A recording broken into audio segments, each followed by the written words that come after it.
Hola, mi nombre es Enrique Calderón y soy trompetista de la Filarmónica del Estado de Querétaro, y hoy quiero hablarles un poco acerca de este maravilloso instrumento. Un poco de su historia data pues desde la evolución del hombre, desde la prehistoria. Los primeros instrumentos fueron de origen animal, como cuernos vaciados de búfalo, de toro, conchas de caracol, hubo también trompetas de madera, de marfil, y en diferentes culturas construyeron instrumentos, ya sea de barro, de madera, y en fin, para las ceremonias religiosas y militares. Con el descubrimiento del bronce, se encontró que este metal tenía una gran sonoridad y construyeron los primeros instrumentos de metal. Eran unas trompetas largas, un tubo muy largo, cónico, y al final con la campana, pero eran unas trompetas sumamente largas, muy incómodas de cargar, deberían estar en un solo lugar, o llevarlas entre dos para que se pudiera trasladar de un lugar a otro, y eran instrumentos bastante limitados. Después, en el Renacimiento, principios del siglo XVI, se encontró la técnica de curvar el tubo, y entonces se construyeron las llamadas trompetas naturales, que eran trompetas curvadas y no tenían este sistema, eran solamente los tubos curvados y se tocaban de cierta manera sin hacer ninguna pulsación, solo con la presión de los labios y la velocidad del aire. Esta época, desde el Renacimiento hasta todo el Barroco, fue un instrumento que tuvo mucho auge. Era parte de la monarquía. Los instrumentos de metal formaban parte de la monarquía. Esto fue que le dio un gran auge a la trompeta en esta época. Por eso eran instrumentos muy, muy importantes y los trompetistas eran muy reconocidos en esta época. Pero en la venida de la Revolución Francesa y la caída de las monarquías, ese instrumento perdió auge y hubo un lapso de tiempo donde nadie quería oír trompetas porque representaban la monarquía. Por lo tanto,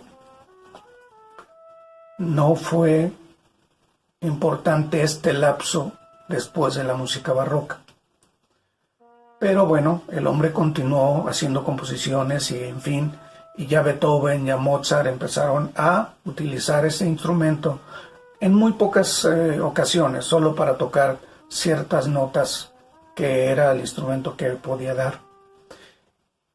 Pero seguía siendo un instrumento limitado, no se podían dar todas las notas. Si se quería cambiar de tono, había que cambiar tubos y en fin, hacer un montón de peripecias para poder hacer la música. La primera trompeta, que fue lo más cercano a la que tenemos en realidad, es una trompeta de llaves. Esa funcionaba mejor que las anteriores porque ya se podían tocar un registro más amplio de notas, pero seguía siendo limitado.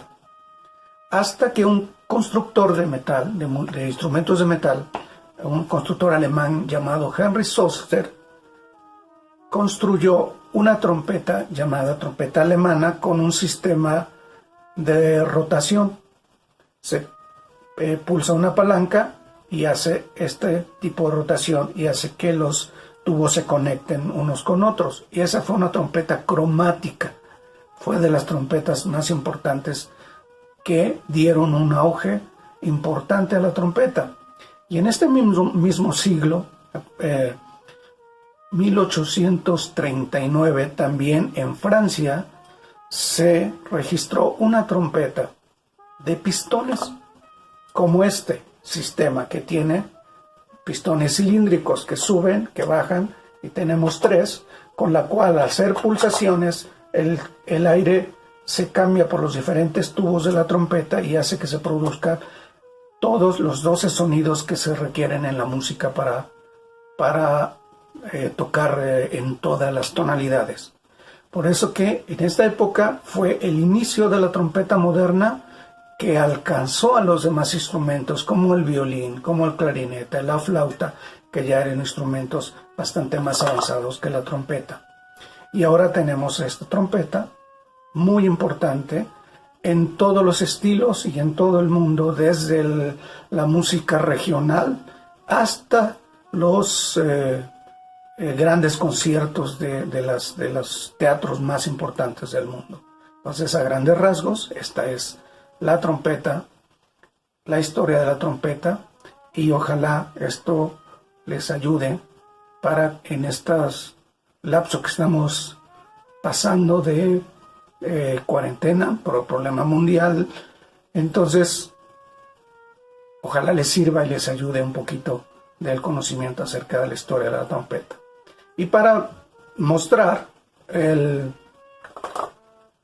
la técnica y la versatilidad del instrumento, voy a tocarles el estudio número 2 de Theo Charlier. Este es un músico francés que compuso un método de estudios para músicos de orquesta y que es verdaderamente muy bonito. Ojalá lo disfruten.